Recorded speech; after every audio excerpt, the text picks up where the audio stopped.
আসসালামু আলাইকুম everyone, welcome back to our channel recipes by Snehaj mom. So viewers, আজ আমি আপনাদের তৈরি করে দেখাবো মুচমুচে এবং রসালো ফুল পিঠা। তো এই পিঠাটা এতটাই মজার হয়, এটা পিঠা নাকি খাজা বুঝতেই আপনি কনফিউজড হয়ে যাবেন।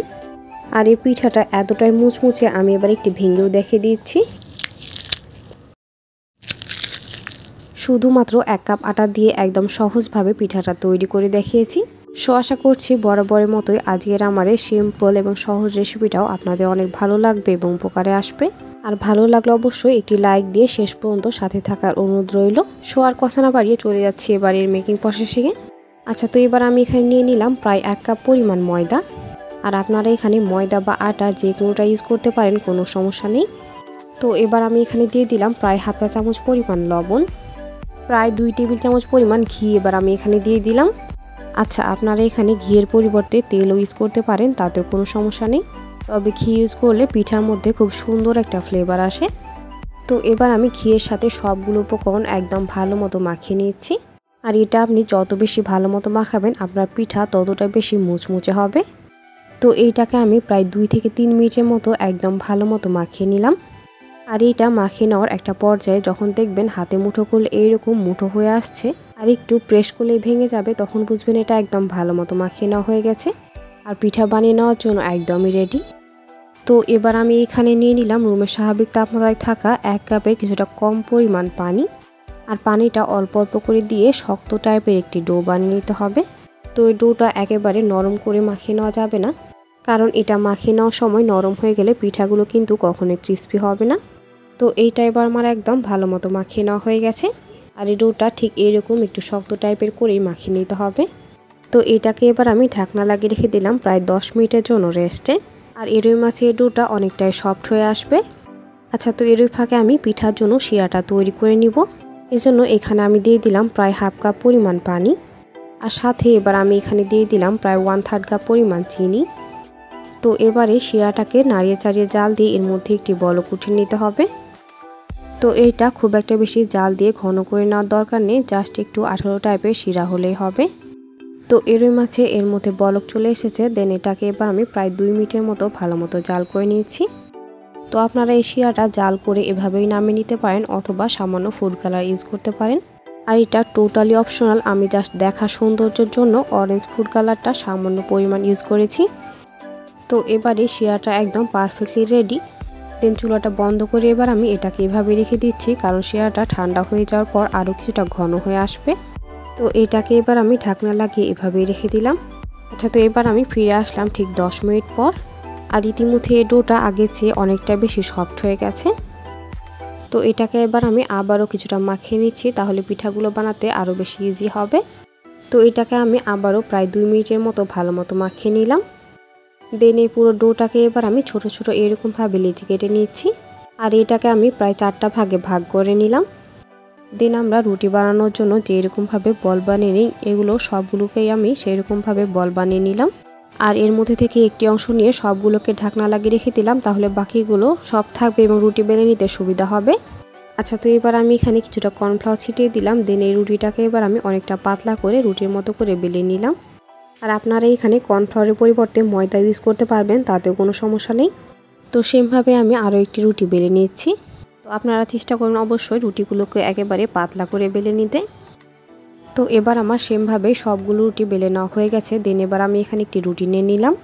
তো এবার একটি কুকি কাটারের সাহায্যে রুটিটাকে এবার আমি এরকমভাবে ফুল করে কেটে নিচ্ছি। তো কুকি কাটারের মধ্যে যে কাঁটাটা রয়েছে সেটা দিয়ে আমি রুটিগুলোকে কেটে নিচ্ছি। তো কারো হাতের কাছে কুকি কাটার না থাকলে আপনারা এই কাজটা নাইফ দিয়েও করে নিতে পারবেন, তাতেও কোনো সমস্যা নেই। তবে নাইফ দিয়ে করে নিতে একটু বেশি সময় লাগবে। তো সম্পূর্ণ রুটিটাই আমি সেমভাবে কেটে নিলাম। আর কেটে নেওয়া এই বাড়তি অংশটা ফেলে দেওয়ার দরকার নেই, এটা দিয়ে আপনারা আবারও পিঠা বানিয়ে নিতে পারবেন। আচ্ছা, তো এবার আমি আরও একটি রুটি নিয়ে নিলাম। আর রুটিটাকেও সেমভাবে আমি সেম কুকি কাটার দিয়ে আবারও কেটে নিচ্ছি। সো ভিউয়ার্স, আপনারা যারা এতক্ষণ পর্যন্ত আমার ভিডিওটি দেখছেন অথচ আমার চ্যানেলটি সাবস্ক্রাইব করেননি, তারা অবশ্যই আমার চ্যানেলটি সাবস্ক্রাইব করে দিবেন এবং পাশে থাকা বেল আইকনে ক্লিক করে দিবেন আমার পরবর্তী ভিডিও নোটিফিকেশান সবার আগে পেতে। আর যারা অলরেডি সাবস্ক্রাইব করে ফেলেছেন তাদের জানাচ্ছি অসংখ্য ধন্যবাদ। আচ্ছা, তো এবার আমি কুকি কাটারের যে সর্বশেষ বা ছোট যে কাটাটা রয়েছে সেটা দিয়ে কেটে নিয়েছি। আর সেমভাবে আমি পুরো রুটিটাই সুন্দর করে কেটে নিলাম। আচ্ছা, তো এখন আমি বড় কাটারের সাহায্যে প্রথমে যে ফুলটা কেটেছিলাম সেটা একটা নিয়ে নিলাম। দেন সামান্য পরিমাণ পানি মধ্য বরাবর লাগিয়ে আবারও বড় কাটারে কেটে নেওয়া ফুলগুলো একটি বসিয়ে দিলাম। দেন আবারও মধ্য বরাবর কিছুটা পানি দিয়ে ছোট কাটারে কেটে নেওয়া ফুলগুলো একটি বসিয়ে দিলাম। তো এরই মাঝে আমার একটি ফুল তৈরি করে নেওয়া হয়ে গেল এবং আপনাদের সুবিধার জন্য আরও একটি ফুল তৈরি করে আমি দেখিয়ে দিয়েছি। আর এই ফুলগুলো এমনভাবে বসাতে হবে যেন কোনাগুলো একসাথে মিশে না যায়, মানে যে এখানে কোনা থাকবে সেইখানে যেন ফুলের অংশটা পড়ে সেই রকমভাবে বসিয়ে দিতে হবে। আর এই কাজটা আমি ঠিক কীরকমভাবে করে নিয়েছি আপনারা একটু ভালো মতো লক্ষ্য করলে ইনশাল্লাহ বুঝে যাবেন।